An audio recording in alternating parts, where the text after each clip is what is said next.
Euzu billahi mineşşeytanirracim. Bismillahirrahmanirrahim. Elhamdülillah ve salatu ve selamu ala Resulillah. Değerli arkadaşlar, Kıssahâ-i Kur'an dersimizin 38.sini yapmak üzere birlikteyiz. Takip ettiğimiz kitap Kıssahâ-i Kur'an Tarih-i Enbiya Ez Hılkat-ı Adem Ta Rihlet-i Hatem. Kur'an kıssaları, peygamberler tarihi, Adem'in yaratılışından ta Hazreti Muhammed'in Hatemul Enbiya, Hazreti Muhammed sallallahu aleyhi ve sellemin rihletine, vefatına kadar. Kitabımızın müellifi Cadel Mevla, mütercim Muhammed Aftabi. Sayfa 147'deyiz. 147. sayfasındayız kitabımızın. Makam-ı İmamet Nis be İbrahim aleyhisselam tafviz şod. Makam-ı imamet nis. İmamet makamı da ve İbrahim Aleyhisselam'a tafviz şod, havale edildi. O da ona verildi. Değerli dostlar, sanki bu başlıktan ve bu başlık altındaki bilgilerden anlıyoruz ki yani mütercim herhalde. Çünkü müellifte böyle bu gibi şeyler ben görmedim. Yani iyi tercüme etmemiş. Yani katıştırmalar yapmış mütercim. Yani Şii kaynaklarından da karıştırmış. Efendim sanki yani imamet peygamberlikten de haşa öte bir şey. İmamet yani onlar İmamiye mezhebine tabidirler ya. İmamiye mezhebi. Makamı imamet neyiz? İmamlık makamı da ve İbrahim tafviz şod, İbrahim'e havale edildi. O da ona yüklendi. Yani sanki haşa peygamberlik yetmiyormuş gibi bir de imamet. Zaten peygamberse o aynı zamanda rehberdir. İmam rehber demek, önder demek. Peygamber zaten peygamberse bir şahıs, bir zat, o zaten imamdır. Yani o zaten önderdir, zaten rehberdir, zaten yol göstericidir. Okuyacağız. Bakalım yani pek böyle ehli sünnet çizgisindeki insanların pek aşina olmadığı bilgiler. Hudavand der Kur'an-ı Kerim'i fermayet. Allah Teala Kur'an-ı Kerim'de şöyle buyurmuştur. Hengami ki Hudavand İbrahim ra be kelimati azmud ve onha ra be payan rasanid به او گفت اکنون تو را امام مردم قرار میدهم و به امامت منصوب میدارم. ابراهیم گفت از فرزندان من خداوند فرمود عهد من yani imamet به ستمگاران نمیرسد. Bir ayetten alıntı yapıyor. Diyor ki hengami ki Hudavand İbrahim ra ve kelimat-ı azmud, Allah Celle Celaluhu İbrahim Aleyhisselam'a bir takım kelimeleri, cümleleri öğretince ve anhara be peyan resanid ve onları tamamlayınca ve o guft efendim ona dedi ki yani eknun tura imam merdum karar midehim. Şimdi seni insanların imamı yaptım. İnsanların rehberi yaptım. Ve be imamet mansup midarem ve seni imamete tayin ettim. Efendim İbrahim aleyhisselam goft. İbrahim dedi ki ez ferzendane men. Ya Rabbi benim çocuklarımdan da yani imam olsunlar. Benim çocuklarım da efendim önder olsunlar.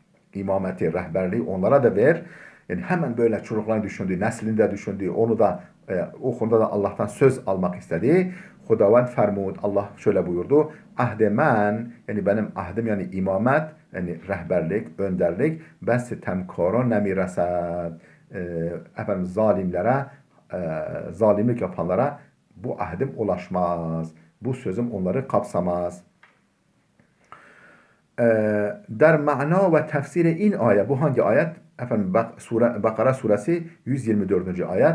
Der ma'na ve tefsiri in ayet. Bu ayetin manası ve tefsiri konusunda suhanan bisyari gufte şude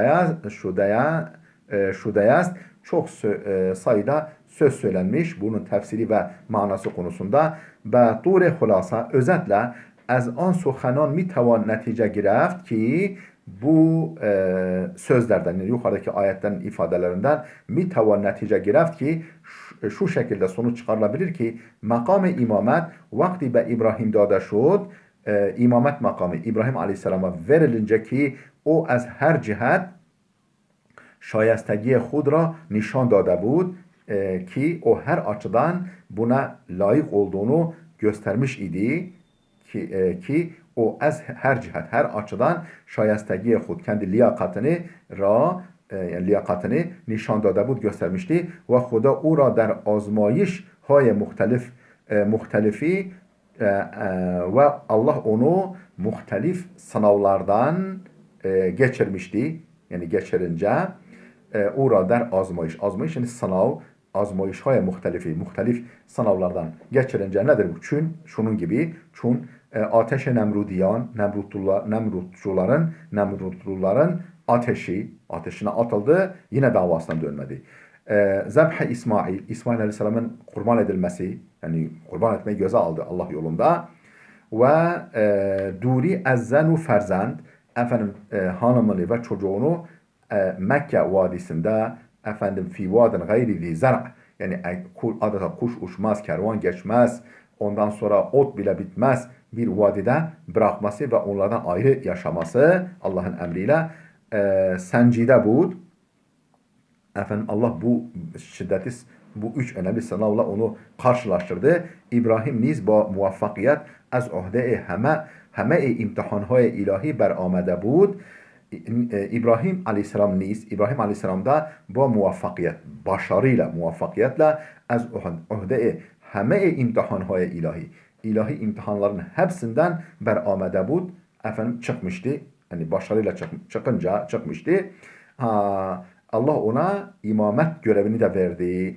Az kısmet payani ayet hem mi tevan fehmid ki ayetin son kısmından da şu anlaşılabilir ki in makam der evahir ömre İbrahim bevay ata şude است. Bu makam yani bu imamet makamı. İmamet. Hani imamiye mezhebi ya bu Şiilerin. Yani o buradan böyle kendilerine delil getirmeye çalışıyorlar.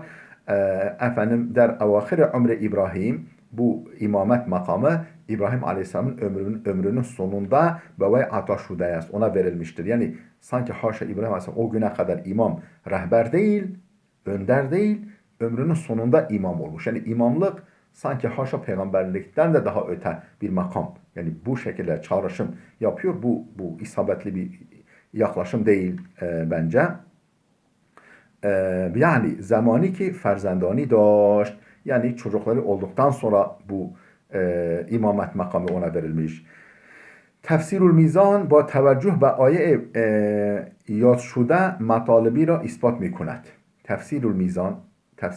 Mizan tefsiri Şii tefsirlerinden با tabainin mizan tefsirul mizanı با توجه به آیه یاد شده söz konusu ayette yönelerek matalibi ra ispat mi kунad. Bir takım amaçları, bir takım sonuçları ispat ediyor.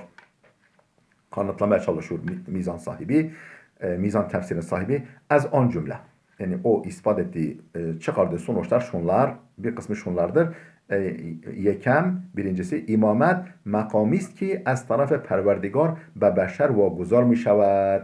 İmamet bir makamdır ki Allah tarafından ve beşer insanlara vaguzar mi şevad yüklenmektedir. Havale edilmektedir, bahşedilmektedir. Doğum, imam bayet masum başlar. İmam masum olmalıdır. Nereden çıkıyorsa, ayetin neresinden çıkıyor bu? Yani imam masum olmalıdır. Tamam, peygamberler masum. Ama peygamberden sonraki ehl-i beyt de olsa masum olması gerekir mi? Yani hiç günah işlemeyecek, hiç hata etmeyecek. İmam bayet masum başlar. Nereden çıkıyor bu ayetin neresinden? 3. Zemin hiçgah hali az imam nehahat bud. Yeryüzü hiçbir zaman imamlardan hali olmayacaktır. Yani herhalde İbrahim Aleyhisselam benim neslimi de deyince Allah buyuruyor ki benim ahdim zalimleri kapsamaz. Şimdi sanki böyle bak mefhum muhalefetle sanki imam olmayan yani imamiye mezhebinde de yani imam olanlar belli. 12 imam. Peki haşa onların dışındakiler zalim mi? Yani Allah'ın ahdi onları kapsamadığına göre onlar zalim mi? Yani bu sonucu çıkarmak ayetten haşa o imam tayin edilmeyenleri zalim. Ona da aynı babadan, anneden geliyorlar. Zemin hiçgah hali az imam zemin hiçgah hali az imam nehahed bud. Yeryüzü hiçbir zaman imamdan hali olmamıştır. Olmayacaktır daha doğrusu. چهارم imam از جانب خداوند تأیید و یاری می شود. İmam Allah tarafından destek ve yardım alacaktır. Allah'ın desteğine ve yardımına mazhar olacaktır. پنجم با توجه به علم ایمان اعمال بندگان خدا از وی پوشیده نیست. توجه به علم imam. Yani imamın bilgisine göre Allah'ın imamın ilmine göre a'mal-i bendegan Huda Allah kullarının amelleri ezvey puşiden ist. Ondan ondan gizli kalmaz. Yani imamlar yani bu tabi ehl-i beyt imamları yani işte bu Şia'nın kabul ettiği anlamda imamlar insanlar ne yaptıklarını bilirler. İnsanların amelleri onlara gizli kalmaz. A'mal-i bendegan Huda ezvey puşide nist. Yani imamın ilmi bu kadar kuşatıcı olacak. Kim ne yapmış hepsini bilecek. ششم imam باید از تمام نیازهای دنیایی و آخرتی مردم آگاه باشد. İmam باید از تمام نیازهای دنیایی و آخرتی مردم insanların dünyevi ve ahiret bütün ihtiyaçlarından imam agah başad. Haberdar olmalıdır. İnsanın dünyevi, uhrevi ne kadar ihtiyacı varsa imamların hepsinden haberdar olması lazım. هفتم میان مردم insanlar arasında از نظر فضائل nefsani yani ruhi ve bedeni faziletler açısından kesi berter az imam vücut nedaret. İmamdan daha iyi hiç kimse, daha üstün hiç kimse yoktur. İmamdan daha üstün hiç kimse yoktur. Tırnak içinde imamdan daha üstün hiç kimse yoktur. Yani haşa peygamberler bile. Yani bu artık bunu siz kardeşlerimin yani değerlendirmesine havale ediyorum, bırakıyorum. Bir şey demiyorum. İbrahim Aleyhisselam ve tenhayı yek ümmet bud. İbrahim Aleyhisselam tek başına bir ümmet idi. Evet. Yani tek başına hakikaten yani tevhid bayrağını, sancağını dalgalandırıyordu. Bütün insanlık bir vadide, o tek başına bir vadide pervasızca kimseden endişe etmeden, korkmadan tevhid bayrağını dalgalandırıyordu. Doğru. Hudavand der Kur'an-ı Kerim mifermayet. Allah Kur'an-ı Kerim'de şöyle buyuruyor. Berasti İbrahim yek ümmet bud ki doğrusu İbrahim tek bir ümmet idi ki fermanberdar ve muti'e Huda bud. Allah'a Allah'a itaat eden ve onun fermanını dinleyen bir zat idi. Ve az müşrikan nebud ve müşriklerden değildi. Der manaya in ayet. Bu hangi ayet? Sure-i Nahl ayet 120. در معنای این آیه سخنهای مختلفی گفته شده است. Bu ayetin manası konusunda muhtelif sözler, muhtelif yorumlar söylenmiş, dile getirilmiş. Az on cümle, o cümleden yani bir kısmı şudur. Manzur az ümmet, muallim ve mukaddime است. Yani ümmetten maksat muallim, öğretici ve mukteda است. Ve mukteda است, rehberdir. İmamdan maksat muallim ve rehberdir. Ve çun İbrahim tenha Huda perest zamanı bud ve İbrahim Aleyhisselam kendi zamanının muvahhidiydi. Kendi zamanında muvahhid idi. Ve ora yek ümmet yani tek muvahhidi daha doğrusu ve çun İbrahim tenha Huda perest zaman bud kendi zamanının Huda peresti Allah'ı tanıyanı ve ora yek ümmet xandayan. Ora yek ümmet xandayan. Böyle olduğu için ona tek ümmet, bir ümmet denmiş. Zira ümmet ve manay imam ve hadi است. Zira ümmet imam ve hadi manasındadır. İmam yani ümmet hadi imam ve yani ümmet imam ve rehber manasındadır. Halbuki ümmetin o manası yok. Ümmet kelimesi ümmet yani tek başına bir duruş sergiliyor. Yani bütün insanlık sanki yani el kufru ümmetun vahide. Yani küfür tek bir ümmet. O tek başına bir ümmet. Yani o bir topluluk. Yani tevhidi temsil ediyordu. Bu demektir. Yani yoksa ümmetin imam manası çok uzak bir yorum. Şayet Ragıp behterine mana ra beyan کرده است. Zaten müellifimiz de hemen yani dikkat çekiyor buna. Şayet muhtemelen Ragıp behterine mana ra beyan کرده است. Bütün bu imamet kelimesinin en iyi manasını açıklamışlar. Ragab-ı İsfahani Mufredat adlı eserinde behterine mana ra beyan kerده است. Ne diyor İbrahim? İbrahim der ibadet Huda ve tenhayi kaim makam cemaat ve guruhi bud. Hemen bu başlığın en başında söylediğim mana bu. İbrahim der ibadet Huda, İbrahim aleyhisselam Allah'a kullukta ve tenhayi tek başına kaim makam cemaat ve guruhi bud. Bir cemaat yerini tutuyordu. Bir büyük bir grup, büyük bir kalabalığın, bir ümmetin yerini tutuyordu. Tek başına bir ümmeti temsil ediyordu ve bir cemaatin yerini tutuyordu. Çunan kimi guyan. Nitekim şöyle demişler.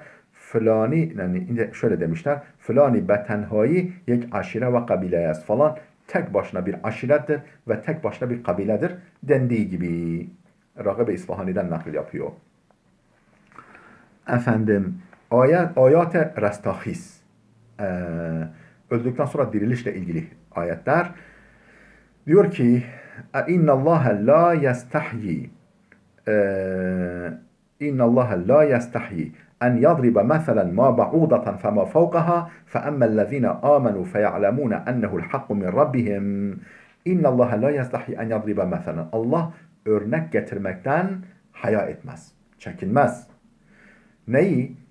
Ma ba'udatan fema fawqaha. Bir sivrisineği ve ötesini. Sivrisineği ve küçüklükte, değersizlikte onun ötesini bile örnek getirmekten haya etmez, çekinmez.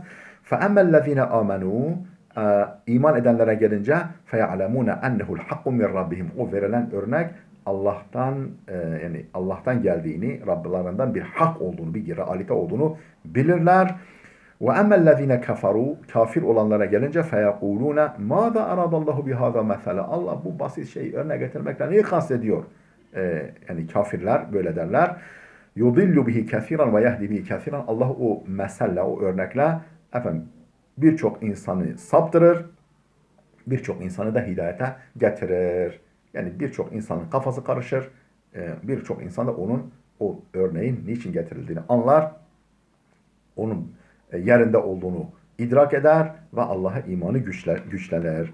Ve ma yudillu bihi illel fasikin. Allah fasıklardan başka kimseyi o misalle dalalete sürüklemez. Fasık yani kural kaide dinlemeyen, kafası basmayan, kafalarına göre giden, kural kaide dinlemeyen kimselerden başkasını Allah dalalete sürüklemez. اَلَّذ۪ينَ يَنْقُضُونَ عَهْدَ اللّٰهِ مِنْ بَعْدِ مِيثَاقِهِ. O kafirler ki Allah sımsıkı bağlamışken, hükme bağlamışken Allah'ın ahdini bozarlar. Allah'ın ahdini Allah sımsıkı onlardan ahit almışken o ahdi bozarlar. Ve yakta'une ma emarallahu bihi en yusala. Ve Allah'ın bağlı tutulmasını, koparılmamasını emrettiği bağı koparırlar. Akrabalık bağını, iman bağını koparırlar. Ve yufsidune fil ardi, yeryüzünde fesat çıkarırlar. Ulaike humul hasirun. İşte husrana uğrayanlar onlardır. Keyfe tekfurune billahi ve kuntum emvaten fe ahyâkum thumme yumitukum thumme yuhyikum thumme ileyhi turcaun. Keyfe tekfurune billahi. Nasıl Allah'ı inkar edersiniz? Allah'ı nasıl inkar edersiniz? Ve kuntum emvaten. Oysa ki siz ölüydiniz. Yani elementler aleminde, hava aleminde, güneş ışığında, toprakta ölüler, yani bizim zerrelerimiz, biz baba sulbunda yer almadan, anne rahmine düşmeden önce biz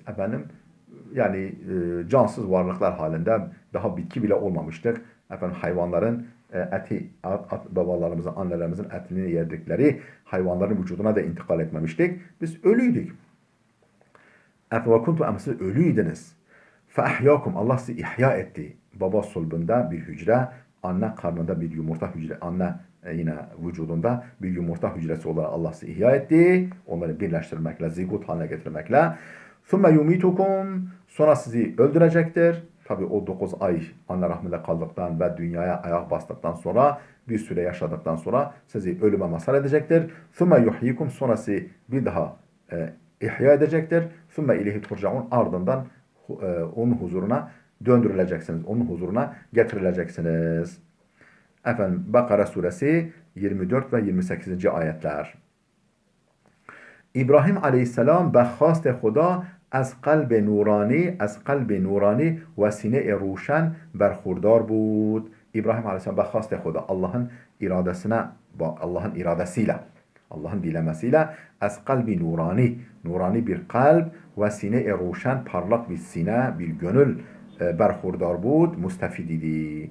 Böyle bir parlak bir nurani bir kalbi vardı, parlak bir gönlü bir sinesi vardı. Bundan Allah'ın dilemesiyle o bundan müstefiddi. Hergiz safای باطنیش را با بتپرستی آلوده نکرد. Hergiz asla safaya batıniyəş o iç safasını, iç duruluğunu, iç aydınlığını efendim با putperestlikle alude nekert, kirletmemişti, hiç bulandırmamıştı o. Yani putperestlikle o iç dünyasının nuraniliğini, duruluğunu, berraklığını hiç bulandırmamıştı.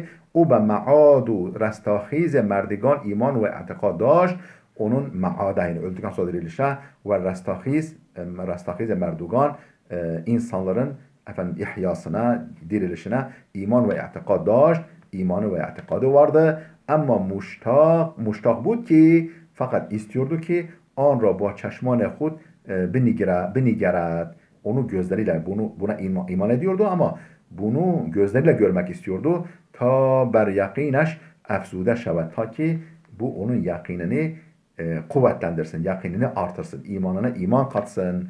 Binaenaleyh bu nedenle binaenaleyh az Perverdigar Muteal خواست ki Allah Teala'dan diledi ki zinde şuden murdegan ra be o nişan dehed. Ölülerin diriltilmesini ona göstersin istedi Allah Teala'dan.